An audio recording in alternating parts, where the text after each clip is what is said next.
لوگوں ہم انبیاء کی سنت پر عمل کر رہے ہیں. اس محفل کے اندر درود ہوتا ہے, سلام ہوتا ہے, اللہ کی آیتیں پڑھی جاتی ہیں, لوگوں کو ہدایت کی ترغیب دی جاتی ہے, قوم کو ہدایت کا راستہ کا پیغام دیا جاتا ہے.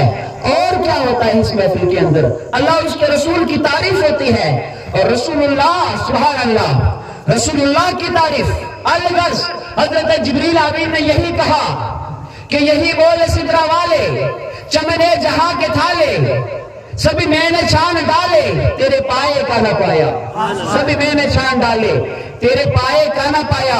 میرے نبی سے حسین کون ہو سکتا ہے؟ میرے پیارو, اسی طریقے سے صحابہ کرام کا یہ عقیدہ ہے, رسول اللہ سب سے خوبصورت کیا ہے؟ ایک بات اس کے اوپر میں کروں گا, ہر صحابی کا عقیدہ ہے رسول اللہ خوبصورت ہیں. ایک مجمع ہے صحابہ کا, دیگر صحابہ بیٹھے ہیں. ابو بکر صدیق نبی کریم علیہ السلام کی بارگاہ میں آئے. وہ عاشق وہ ہیں جو عاشق غار بھی ہیں, عاشق مزار بھی ہیں. کہتے ہیں یا رسول اللہ میرے ماں باپ آپ پر قربان ہو جائیں. یا رسول اللہ میں نے آج تک آپ سا حسین دیکھا ہی نہیں ہے. یا رسول اللہ آپ اتنے خوبصورت ہیں, آپ اتنے حسین و جمیل ہیں, آج تک میری آنکھ نے دیکھا نہیں ہے. حضرت حسان صحابی رسول بولے, عرض کرنے لگے یا رسول اللہ میرے ماں باپ آپ پر قربان ہو جائیں. وَأَحْسَنُ مِنْكَ لَمْ تَرَ قَطُّ عَيْنِي وَأَجْمَلُ مِنْكَ لَمْ تَلِدِ النِّسَاءُ. یا رسول اللہ آپ اتنے خوبصورت ہیں, میری آنکھ نے خوبصورت آپ سا دیکھا ہی نہیں ہے. جب حضرت ابو بکر صدیق نے عرض کی یا رسول اللہ آپ خوبصورت ہیں, نبی کریم علیہ السلام نے فرمایا صدقتا. کیا فرمایا؟ صدقتا, آپ نے سچ کہا. بولے سبحان اللہ, آپ نے سچ کہا. تھوڑی دیر گزری, عرصہ گزرا تو ایک اور بندہ آتا ہے کسی ٹولے کا بڑا گرو. وہ آ کے کہنے لگا, جس کو ابو جہل کہتے ہیں, اس نے کہا کہ آپ جیسا بدصورت میں نے دیکھا ہی نہیں. نبی نے فرمایا صدقتا, تو نے بھی سچ کہا. اب بات تو سمجھنے کی ہے. صحابہ وہ صحابہ ہیں, کوئی بات بھی حضور علیہ السلام سے سنتے تو فوراً دریافت, یا رسول اللہ آج ہم نے ایک عجیب و غریب معاملہ دیکھا ہے. اے میرے صحابہ کیا دیکھا ہے؟ صحابہ نے عرض کی یا رسول اللہ ہم نے دیکھا ہے جب ابو بکر صدیق آپ کے پاس آئے, انہوں نے آ کے کہا یا رسول اللہ آپ سب سے خوبصورت ہیں. بولیے سبحان اللہ. آپ حسین و جمیل ہیں, آپ جیسا دنیا میں پیدا نہ ہوگا. یا نبی آپ نے کہا صدقتا, اے ابو بکر تو نے سچ کہا. یا رسول اللہ جب دوسرا بندہ آیا, اس نے آپ سے کہا اے نبی آپ جیسا بدصورت میں نے نہیں دیکھا ہے. اے نبی آپ نے اس کی بات میں بھی سچ کہا, لیکن بات سمجھ میں نہیں آتی ہے, بات میں تضاد ہے, بات ٹکرا رہی ہے, کلمے ٹکرا رہے ہیں. لیکن یا ابو بکر سچ کہہ رہا ہے یا دوسرا بندہ سچ کہہ رہا ہے. اے نبی ماجرا کیا ہے؟ بولیے سبحان اللہ. میرے نبی نے فرمایا میرے صحابہ مجھے جو دیکھ رہے ہو میں آئینے کی مثل ہوں. بولیے سبحان اللہ. میں ایک آئینہ ہوں. ابو بکر نے اپنا چہرہ دیکھا تو اس نے کہا نبی آپ خوبصورت ہو. میں نے کہا صدقتا, تو نے سچ کہا, اس لیے کہ میری جماعت میں ابو بکر سے زیادہ حسین کوئی بھی نہیں ہو سکتا ہے. سبحان اللہ. آئینے میں ابو بکر نے مجھے دیکھا, اپنے آپ کو آئینے میں دیکھا.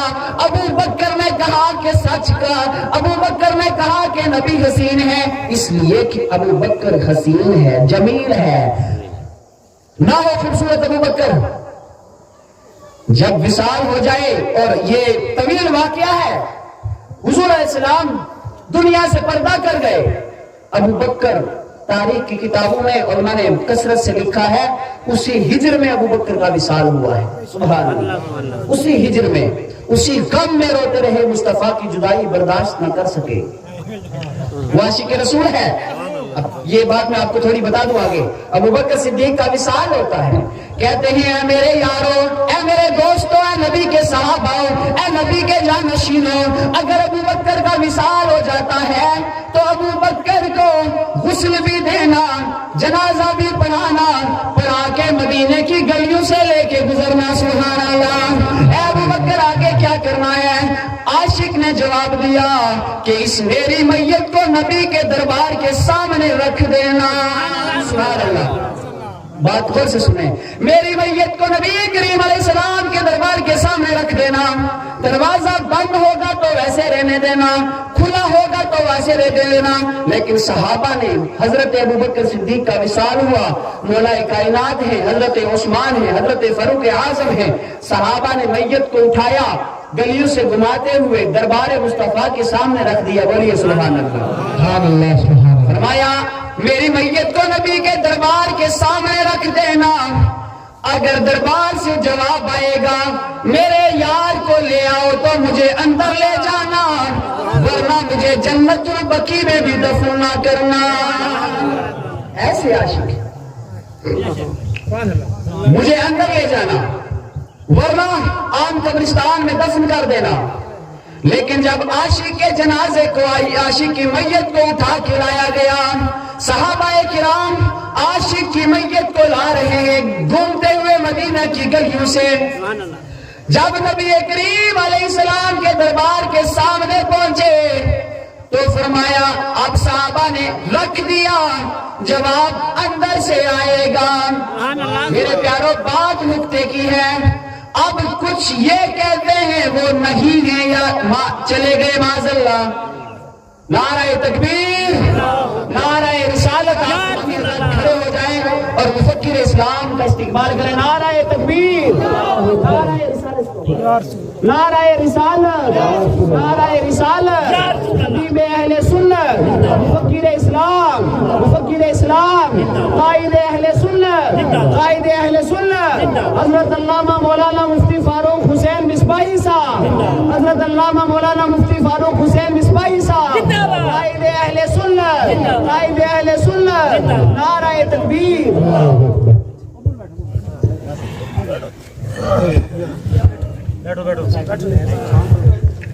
اب دونوں حضرت بیٹھ جائیں. ماشاءاللہ ہمارے صوبہ جموں میں ہی بلکہ ریاست جموں کشمیر کی شان, جس پہ جماعت اہل سنت کو فخر ہے, جس شخصیت کے اوپر مفکر اسلام, قائد اہل سنت,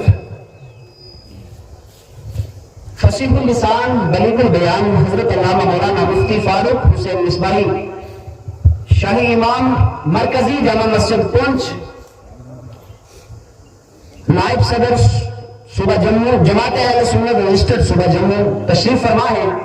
اور حضرت کے سامنے ہماری کیا مجال ہے کہ ہم کچھ بول سکیں, لیکن جو کچھ بھی ہے یہ ان اساتذہ کرام کے جوتوں کی خاک ہے, آپ حضرات کے سامنے ہیں. اور صبح سے جو پروگرام چل رہا ہے الحمدللہ جماعت اہل سنت کے بینر تلے, اور آپ خطیب صاحب قبلہ کی صدارت میں صبح سے چل رہا ہے الحمدللہ, صدارت میں چلے گا بھی. درود پاک پڑھیں اللہم صلی علی سیدنا مولانا محمد وعلی سیدنا مولانا محمد بارک وسلم صلی اللہ علیہ وسلم علیک یا رسول اللہ یا نبی اللہ یا حبیب اللہ صلی اللہ تعالی علیہ وسلم. 5 منٹ آپ حضرات کے سامنے, اس کے بعد اذان, نماز اور پھر حضرت قبلہ کا خطاب ہوگا. حضرت سیدنا ابوبکر صدیق رضی اللہ تعالی عنہ کے جنازے یعنی آپ کی میت کو رسول اللہ کے دربار کے سامنے رکھا گیا. عاشق کا واقعہ ہے, عاشق کا تذکرہ ہو رہا ہے, عاشقوں کو مچلنا چاہیے.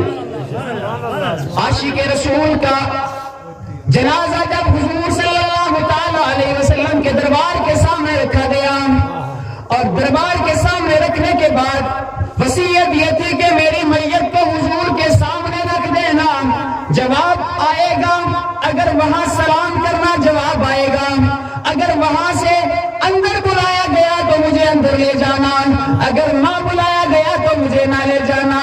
علماء کرام کی موجودگی میں عرض کروں کہ جب حضور صلی اللہ تعالی علیہ وسلم کے دربار کے سامنے سیدنا ابوبکر صدیق کی میت کو رکھا گیا, رکھنے کے بعد اندر سے جواب آتا ہے, سبحان اللہ, سلام کیا جواب آتا ہے, غائب سے آواز آتی ہے, آنے دو میرے محبوب کو, سبحان اللہ, آنے دو میرے حبیب کو, اس لیے کہ حبیب اپنے محبوب کے انتظار میں ہے. بولیے سبحان اللہ. یہ عاشق رسول ہیں, آپ کو مزار کے اندر لے کے جایا گیا. تو سیدنا ابوبکر صدیق رضی اللہ تعالیٰ عنہ نے فرمایا کہ میں آئینہ ہوں, مجھ میں جو دیکھتا ہے, نبی کریم نے فرمایا میں آئینہ ہوں, مجھ میں خود کو دیکھتا ہے ویسا پا لیتا ہے۔ سیدنا ابوبکر صدیق کا عقیدہ بھی یہ تھا۔ آپ نے عرض کی یا رسول اللہ آپ اتنے خوبصورت ہیں، میری آنکھ نے نہیں دیکھا ہے، میں نے دیکھا ہی نہیں ہے آپ جیسا۔ سبحان اللہ۔ حضرت ابوبکر صدیق کا جملہ اور دوسرے کا تو فرمایا کہ یہ باتیں ملی نہیں، فرمایا کہ میں ایک آئینہ ہوں، مجھ میں جو خود کو دیکھتا ہے ویسا کہہ دیتا ہے۔ ابوبکر خوبصورت ہے، اور ویسے بھی افضل البشر بعد الانبیاء بالتحقیق، انبیاء کے بعد ابوبکر افضل بھی ہیں، خوبصورت بھی ہیں۔ اس لیے آپ نے کہا کہ نبی آپ بہت خوبصورت ہیں، اس لیے کہ ابوبکر زیادہ خوبصورت ہیں۔ خوبصورت اس لیے ہیں کہ ٹوٹ کر کے مصطفیٰ سے پیار کیا ہے۔ سبحان اللہ۔ میں پورے وصول پر ذمہ داری سے عرض کرتا ہوں، ابوبکر صدیق رضی اللہ تعالیٰ عنہ کی خوبصورتی، آپ کا جمال و کمال، آپ کا رتبہ اور آپ کا مقام اگر ہے تو مصطفیٰ کریم علیہ السلام کی وجہ سے ہے۔ نبی کریم صلی اللہ علیہ وسلم کی ذات کے ساتھ منسوب نہ ہوتے تو آپ کو اتنا بڑا تاجدار امت اور اتنا بڑا پیشوا اور حضور علیہ السلام کا جانشین ہونے کا لقب نہ ملتا۔ نبی کریم علیہ السلام سے ٹوٹ کر کے محبت کرنے کی وجہ یہ ہے کہ آپ نے جب محبت کی تو آپ کو رتبہ صحابہ میں سب سے بڑا درجہ مل گیا، اور آپ نے ٹوٹ کر کے نبی کریم علیہ السلام سے پیار کیا، عشق کیا۔ وہ غار والا واقعہ آپ حضرات کو یاد ہوگا کہ دیکھو اپنی جان بندے کو سب سے زیادہ اچھی لگتی ہے۔ میں نے حدیث پاک بھی حضرات کے سامنے پڑھی، نبی کریم علیہ السلام نے فرمایا لا یؤمن احدکم حتی اکون احب الیہ من والدہ وولدہ والناس اجمعین، کہ بندہ اتنا ٹوٹ کے پیار کرے اپنے والدین سے زیادہ، اپنی اولادوں سے زیادہ، والناس اجمعین، سارے کے سارے لوگوں سے زیادہ۔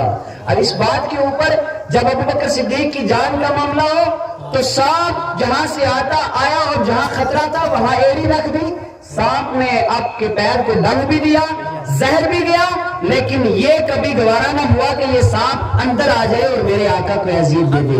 یہ عاشق ہوتے ہیں۔ اللہ تعالیٰ ہمیں عشق رسول کی دولت سے عطا کرے، عشق رسول کی دولت عطا کرے، ہمیں سچے پکے عاشق رسول بنا دے۔ اب بلا میں زیادہ وقت نہیں لوں گا، آپ رات کی بارگاہ میں یہی عرض کروں گا کہ لوگوں دو کاموں کے ساتھ جڑ جاؤ، بے دینی کو چھوڑ دو، نمازوں کے قریب آ جاؤ۔ یہ جو ہمارے علاقے کے اندر جو ماحول ہے، خطیب صاحب قبلہ اپنے خطاب میں فرمائیں گے کہ جو ہمارے یہ اسو کے سیزن میں ایک ماحول چلتا ہے، ڈول مہم کوئی ہے تو اس کو کچھ نظر نہیں آتا ہے، جب وہ ڈول بجانا ہوتا ہے تو پھر کچھ نہیں دکھتا ہے، بجانا ہے تو بجانا ہے۔ پھر یہاں اس محفل میں بھی تو میں کہتا ہوں کہ کیا فائدہ ہے خرافات میں پڑھنے سے، آپ ان کے ہو جاؤ، رسول اللہ کی ہو جاؤ، دنیا بھی آپ کی ہے، آخرت بھی آپ کی ہے، اور کی محمد سے وفا تو نے تو ہم تیرے ہیں، یہ جہاں چیز ہے کیا لوح قلم تیرے ہیں۔ رسول اللہ سے پیار کرو، دنیا بھی تمہاری ہے، آخرت بھی تمہاری ہے۔ اللہ تعالیٰ حق بولنے، حق کہنے سے، حق بولنے، حق سننے اور حق کہنے کی توفیق عطا فرمائے۔ زندہ رہو اس شان سے کہ ہر شخص احترام کرے، مرو بھی ایسے کہ دشمن بھی تمہیں سلام کرے۔ دو کام کرنا، بے نوازی نہیں بننا اور وہاں بھی زندگی میں کبھی نہیں بننا۔ السلام علیکم ورحمۃ اللہ۔